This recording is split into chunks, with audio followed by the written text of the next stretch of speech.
में प्रस्ताव लाती है झारखंडी भाषा खतियान संघर्ष समिति की उपलब्धि। 10 जनवरी को रणधीर वर्मा चौक में एक बहुत बड़ा पुतला दहन का कार्यक्रम होता है बाहरी भाषा के विरोध में। वहां पर हमारे जो अभी अगुआ साथी हैं, क्रांतिकारी आंदोलनकारी टाइगर जयराम महतो की एंट्री होती है, जिसमें वो कहते हैं कि अगर बंगाल बंगालियों का है, बिहार बिहारियों का है, गुजरात गुजरातियों का है, तो झारखंड का करो बाप के लगेगी। ये यहाँ से एक एंट्री होती है एक टाइगर की। वो टाइगर जो झारखंड के सारी सिस्टम को हिला के रख देती है। आज हमारे अंदर जो लाखों लाखों की संख्या में जो यहाँ पहुंचे हैं, हमारे अंदर जो झारखंडियत की भावना जगी है, वो कहीं ना कहीं इस शख्स ने सबके अंदर वो झारखंडियत की भावना को भरी है। ये उसका योगदान है, ये मिटाया नहीं जा सकता। उसके बाद झारखंडी भाषा खतियान संघर्ष समिति, झारखंडी भाषा खतियान संघर्ष समिति यही नहीं रुकती है। झारखंडी भाषा खतियान संघर्ष समिति की 2 फरवरी का एक कार्यक्रम होता है डुमरी में। डुमरी में एक कार्यक्रम होता है जिसमें मुख्य वक्ता टाइगर जयराम महतो को बुलाया जाता है। उसमें भी टाइगर जयराम महतो गरजते हैं, दहाड़ते हैं, शेर की तरह पंजा मारते हैं और वो वीडियो झारखंड ही नहीं, भारत ही नहीं, हर देश के कोने कोने में फैलती है। फिर वही बात कहते हैं कि बिहार बिहारियों का है, बंगाल बंगालियों का है, महाराष्ट्र मराठियों का है, गुजरात गुजरातियों का है, तो झारखंड झारखंडियों का होना चाहिए।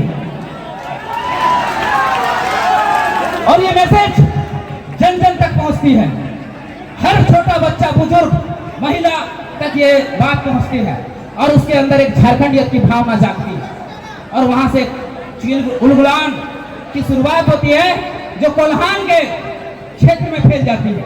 ये आग अभी तक बोकारो धनबाद में थी, बोकारो धनबाद से निकलकर गिरिडीह जिले में गई और गिरिडीह जिले के ये कार्यक्रम होने के बाद कोल्हान की ओर प्रवेश करती है। कोल्हान के योगदान को भुलाया नहीं जा सकता साथियों।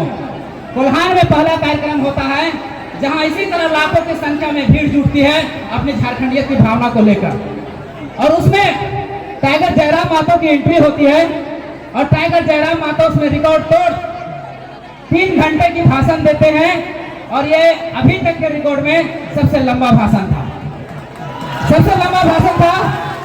और यहाँ से एक आशा की किरण जागती है कि अब हम झारखंडी अपना हक अधिकार को लेके रहेंगे, हम अपने अधिकार को छीन के रहेंगे। उसके बाद ये रुकती नहीं, चलते रहती है। समर गाथा का इतिहास बड़ा लंबा है लेकिन सुनना जरूरी है। यहाँ पर झारखंडी भाषा खतियान संघर्ष समिति एंट्री करती है और फिर वो कार्यक्रम लगातार बगोदर की धरती में, विष्णुगढ़ की धरती में, रामगढ़ की धरती में, रांची की धरती में, लातेहार की धरती में, गुमला की धरती में, गिरिडीह की धरती में, मतलब तमाम झारखंड के क्षेत्रों में वो आग फैल जाती है कि झारखंड के हक अधिकार को छीना जा रहा है, उसकी संस्कृति को मिटाया जा रहा है। सब जागो झारखंडियों, ये भावना जागती है झारखंड के अंदर, झारखंडियों के अंदर। ये हमारी सफलता थी, हमारी प्रयास थी।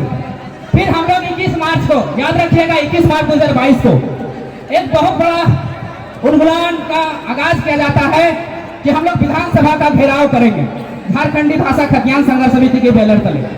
और इसकी घोषणा 14 मार्च 2022 को होती है और मात्र 7 दिन के अंदर वो मैसेज इतना सर्कुलेट होती है कि 21 मार्च को लाखों की संख्या में उस विधानसभा के और पूरा भीड़ कूच कर जाती है और हम लोग वहां विधानसभा घेरते हैं और सरकार को घुटने टेकने पर मजबूर करते हैं, घुटने टेकने पर मजबूर करते हैं और खतियान पर बात करने के लिए उसको मजबूर कर देते हैं।